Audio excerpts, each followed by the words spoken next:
Ça fait une semaine que j'ai démarré les Glow Up Diary et ça fait une semaine que je suis en crise inflammatoire. Yeah! J'ai le ventre d'une femme enceinte, très mal au ventre et je suis extrêmement fatiguée. Nice. Moi je pensais que le premier épisode des Glow Up Diary j'allais vous parler de trucs cool et en fait on démarre par des galères. Écoutez, je vous explique la situation. Là, j'ai rendez-vous avec mon spécialiste dans quelques jours.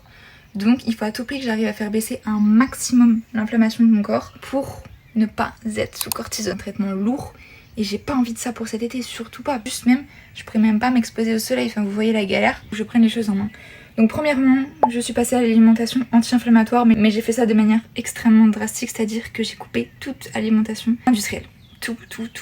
Je ne mange que du brut, que des légumes, que des fruits. Bon, je vais pas vous mentir, je me régale, hein. C'est délicieux. Et je suis quand même très malheureuse parce que j'ai besoin de mon Nutella tous les jours. Et là, je peux pas en fait, j'ai pas le droit. Donc je vous assure que c'est très dur.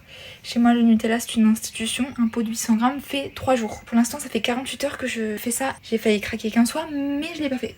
Donc, je suis fière de moi.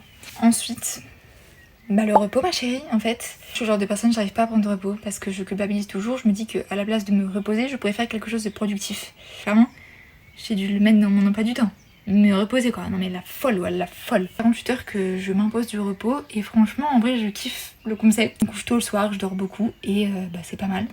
Et enfin dernière chose, je prends mon traitement en fait parce que en cas de douleur j'ai des médicaments pour. Sauf que moi je ne les prends jamais parce qu'à chaque fois je me dis non mais je les prendrai quand j'irai vraiment pas bien. Mais Anaëlle, mais là tu vas vraiment pas bien en fait. J'ai pris mes médicaments et en fait ça marche bien.